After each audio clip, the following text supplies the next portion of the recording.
that my part in this whole symposium is just a formality. I was asked to conclude the symposium with my concluding remarks.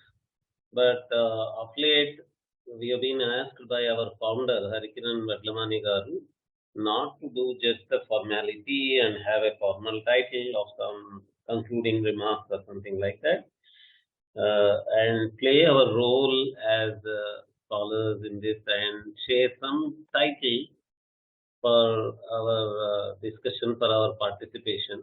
So when I was asked by the curator, Sri Meghji, to share my title, I gave the title of multiple meanings in Nirukta and the lessons from Nirukta to the contemporary lexicographers. So let me then directly land into the topic.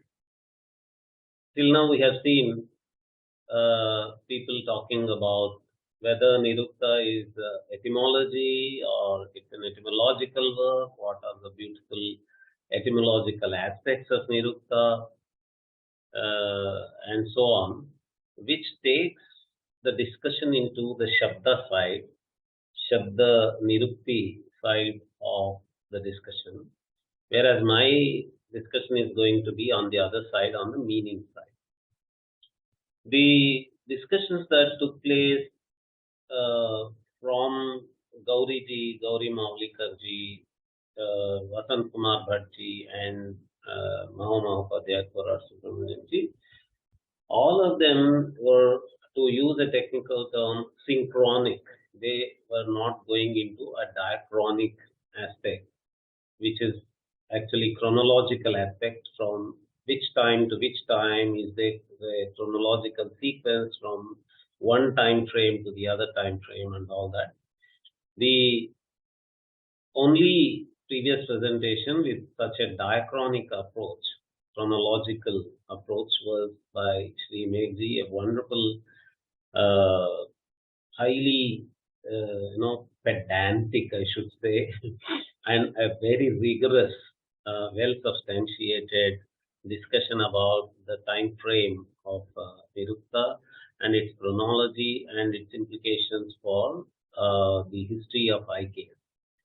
The other discussions by Professor Gauri Maulikar, Professor Vasant Kumar Bhatt, and Professor Porada Subramaniam Garu, all of them were getting into the discussion of the Shabda Vyutpatti side of Nirukta, but Professor Porada Subramaniam Garu was deviating a little from that line of argument, and he was showing how, on the basis of Bhatrari, Swakyapadiyam, and various Shabdabodha discussions, how we should understand Nirukta, not just in as an etymological work, but as a work with a background of Vyakarana Darshana in it, though it is not so articulated in so many words inside the book.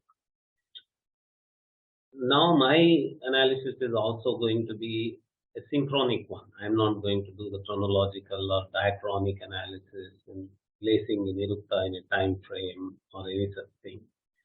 But at least the most conservative date I can give is that is, shall I do that? Older than any dictionary that is available in the world. Shall I do that? Am I allowed to do that? So now come the questions of what lexicography, dictionary making, dictionary compilation, dictionary writing, the art and craft of it that is happening in the whole world. Does it follow Nirukta in time, or Nirukta follows them? Obviously, the answer is that Nirukta definitely precedes all these.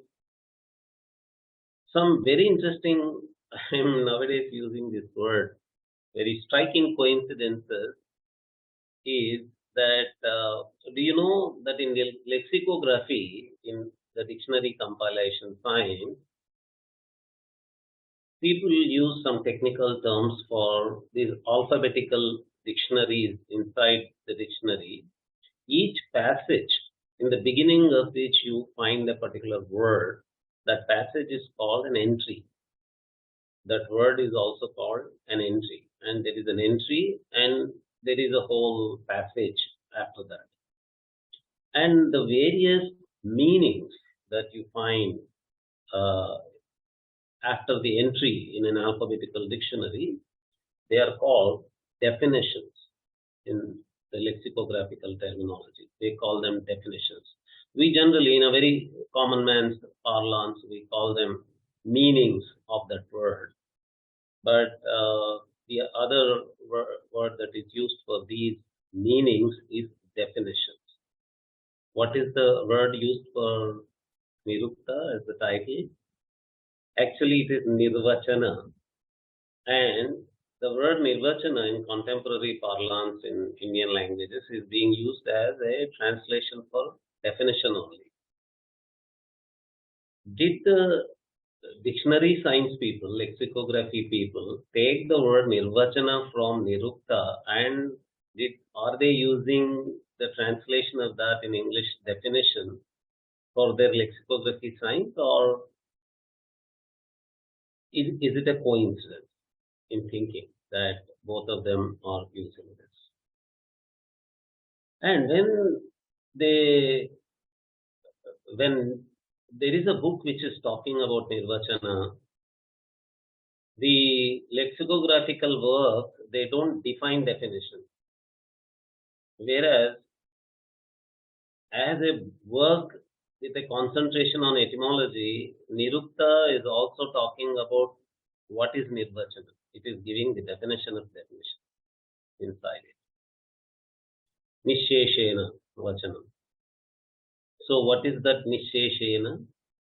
One of those Nishesha aspects is what I am going to focus today on. Professor Korada Subramanian Garu was talking about multiple Pratipadika-arthas, 4 from one perspective, 5 from another perspective. Those are levels of meaning from a particular perspective. But the levels of meaning that I meant when I gave the title multiple levels of meaning are Adhyatmika, Adhidaivika, Adhibhautika, and Adhiyajna arthas. Where do you find these words in the most popular of the works, well circulated works of Hindu scriptures? It is in Bhagavad Gita, in the 8th chapter, that you find these words. Arjuna is raising these questions. Arjuna is asking Sri Krishna. And there, after Kim Tat Brahma, after that Brahman question, he comes to Kim Adhyatmam. He talks about Adhibhutam cha. He uses the word Adhibhutam there. Adhidaivikam and Adhiyajnam. All these 4 words are used there. Where else do we find these words? There is a discussion on Tapatraya or Kleshatraya in various Vedantic works and Tantric works. There they talk about Tapatraya and Kleshatraya. Tapa and Klesha are being used as synonymous words in this discussion. There what is the Traya? What are the 3 tapas? For them they are Adhibhautika, Adhyatmika, and Adidaivika tapas or kleshas that they are talking. So, can we say that the origin of this kind of classification of views of a certain entity, Adhibhautika, Adidaivika, Adhyatmika, and Adhiyajna, all the 4 of them are from Nirukta only? No. If you look at Nirukta, certainly it is such a pleasant surprise that these words have origin in Nirukta, but not all of them. You have, except Adhibhautika, the remaining three words have their origin in Nirukta. And inside Nirukta, what you see is that this word Adhiyajna is used only in one occasion, which is 11.4. Only in 11.4, Yāska comes up with the word Adhiyajna in contrast with Adhidaivikam, Adhidaivatam. He contrasted with Adhidaivatam. But in all other occasions, he is bringing Adhidaivatam and Adhyatmikam together. Every time he brings these two words together, and every time it so happens that he says iti adhidaivatam, and then he immediately adds atha adhyatmam, atha adhyatmam. So it is from here that probably we can say that this adhidaivatam, adhyatmam, and adhiyajnam have originated. Probably at some other stage later to this, the fourth one, adhibhutam, and from that adhibhautikam was added into the list of these four levels of meaning. What are these four different levels of meaning? Why are they important? I was pleasantly surprised to see in the most popular of the web information that we get in the Wikipedia about Yāska and Nirukta, when they identify that one of the credits that we can give to Yāska is that he identifies these levels of meaning like Adhyatma and Adhidaivata and Adhiyajna. Then immediately they say that there is they don't say there is, but they say that it was Yāska who identified the need for such levels of meaning for poetry. That there are levels where there could be some symbolic meaning, metaphorical meaning, or emotional, poetic meaning of a word also. But such a suggestion by that probably whoever was the contributor to that wiki page,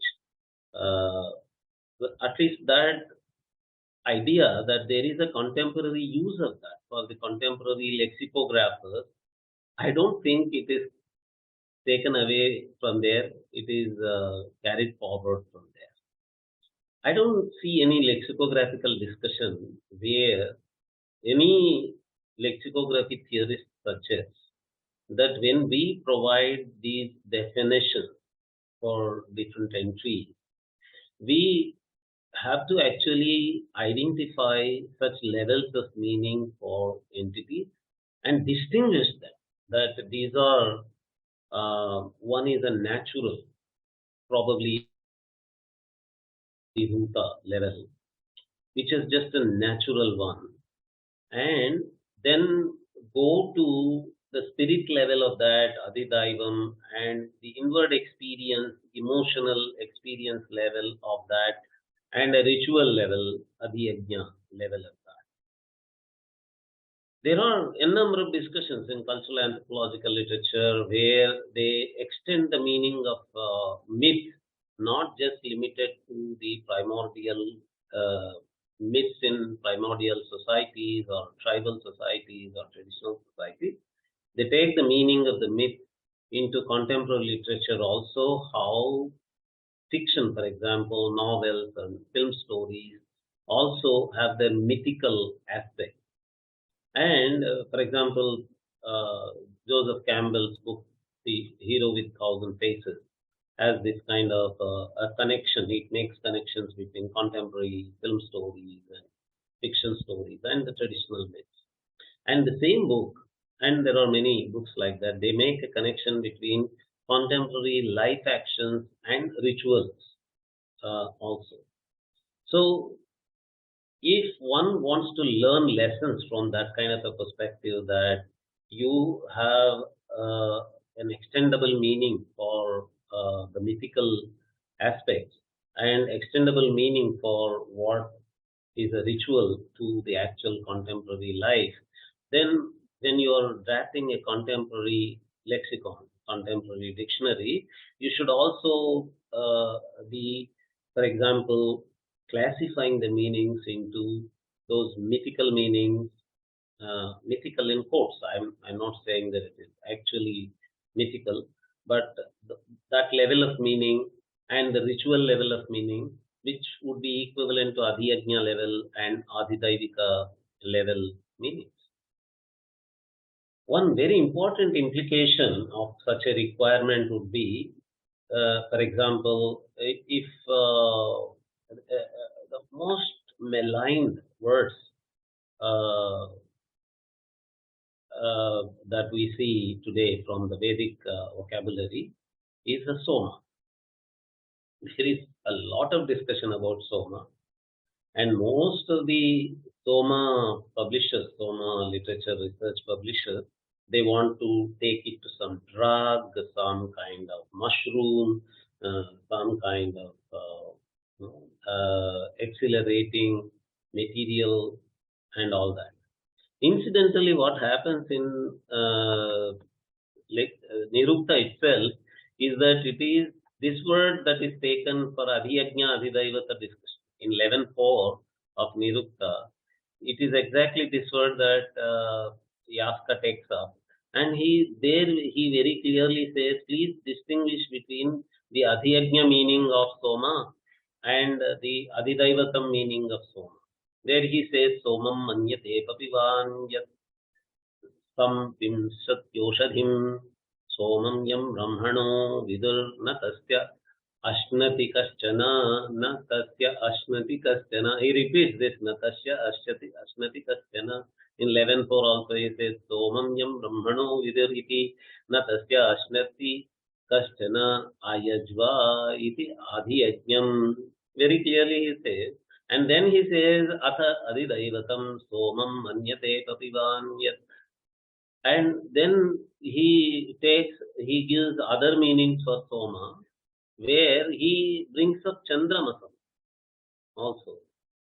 And in spite of such analysis by one of the very ancient works with regard to this word, the attempt is only to go to what we can call in this classification of meaning level, Adhibhutam level, and there is a research about that. And so the problem that it creates is that it doesn't discerningly distinguish between the various levels of meaning in which the word is used in different contexts.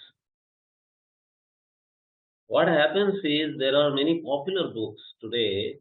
They take the meaning that these people are giving from an Adhibhutam level as a drug or mushroom or whatever they are thinking. Actually, Professor John Hogan, he doesn't agree with these people. He has published a lot of material on Soma, how that can be understood differently. But even there, he is also looking for a material that can be seen as Soma only. But whereas the original, one of the most ancient works is guiding you, it is telling you that you have to look at the word being used at an Adhyajna level in some Vedic usages, in the Veda mantras, and at some other levels it is being used in the Adhidaivatam sense, and you have to distinguish between such meanings. Lexicographers, even for contemporary usages, particularly poetic usages of literary usages, creative usages of words, have to be very cautious and caution their readers, their consulting people, that these levels are possible. Sambhavitaha, actually, this is the word used in Nigantu. And in Nirukta also, Sambhavita, Sambhavati, this word is repeated every time in Nirukta. So the possible meaning, the probable meaning, that cautious expression of possible meaning, probable meaning, many probable meanings are there, many possible meanings are there. That caution which a very ancient author like Yāska is following is not at all followed by the contemporary dictionary makers. All their definitions and meanings are God's truth for them, and they don't go to the other possible meanings which are poetic and other meanings which probably could be equivalents of adhibhuta, adhidaivata, adhyatmika, and adhyajna levels of meaning. Unless they do it, they are harming the poets and their poetic readers, poetic connoisseurs all over the world, and more they are harming the Veda. That is why Alpashrutat, these Alpashrata people are actually frightening Veda. So that the Veda in future doesn't get afraid of these Alpashruta people, they should be very cautious. They should take the caution given by Yāska and be very cautious in taking only one of the four levels of meaning. Though Adhibhuta level is not mentioned by Yāska, but because Indian tradition is adding that Adhibhuta level, they should add that Adhibhuta level. Actually, what they are doing is only that Adhibhuta level currently, but they should add Adhidaivata, Adhyatmika, and Adhyajna levels of meaning also, which are in the 14th chapter, which is actually Urdhvagati. In the beginning of the 14th chapter of Yāska, it says that he is discussing Urdhvagati there. There it is 12 times he brings this Adhyatmika, Adhidaivata distinction. Totally 17 times Adhidaivata and Adhyatmika discussion is brought in Yāska's Nirukta. But the earlier 5 times they are in earlier chapters, but 12 times are in the 14th chapter only. And you have only one instance where Adhyajna Adhidaivata distinction is made. So, observing how such an ancient scholar is so cautious, and he is saying, Iti Adhidaivatam Atha Adhyatmam, our dictionary makers also should be very cautious in being very delicate to both the contemporary poetry and also Veda mantras. With this, I thank all the senior scholars, Vedic scholars. They have contributed to the discussion today. Thank you very much, ma'am. I should also mention, because I am sitting here in Chinmaya campus today, I should mention a very practical aspect. Professor Gauri Maulikar and myself were sitting until 4 o'clock, the last minute of 4 o'clock, in the valedictory meeting of a conference here in Chinmaya. Now I am sitting we are sitting in two different rooms. So she is sitting in her office and I am sitting in my guest house room where I am accommodated. We were in the valedictory session there, and when the time was coming very close to 4 o'clock, we were saying, come, we should run, and we ran, and we were somehow able to catch up here. Thank you very much, Professor Gauri Maulikarji, for taking up time to attend this symposium out of such a difficult pressure of time that you had from the valedictory session, and all the wonderful senior researchers like Prasan Kumar Bhattji, Professor Korada Subramanian, and our own young friend Amekji, who always is such a rigorous scholar, and his chronological work particularly. We had a symposium the other day on the traveler's knowledge from India to the other parts of the world, and chronology of Indic knowledge systems. IKS also was part of that. Megji's contribution today will definitely add a great value to that discussion also. Travel of Indic knowledge systems from India to the other parts of the world, because metallurgical knowledge. But I was also saying during that symposium also that you say that this IKS idea was at this particular time, and in the other country it was there in the other time. Then the European researchers would ask you to show that it actually traveled. So Which is because why, we don't. which is why I didn't present it in that conference. It actually flowed. So But I didn't want to. unfortunately, there was no videographer who was videographing while it was traveling. So we cannot show a proof of Yeah, videography of travel. Uh, correct. but obviously, because it is earlier in India and later in the other part, obviously it should have traveled. Thank you very Yeah, much. I just being very careful in not claiming that. Yeah. Thank you. I'd like to once again thank you, Professor Paturi. You also rushed like Gauri ji and made it in time, and we were able to do this start off on time. Thank you, Professor Maulika. Thank you, Professor Bhatt. Thank you, Mahama Korada Subramaniam. Thank you all for making time and making this possible, for sharing your knowledge so freely with all of us. Thank you.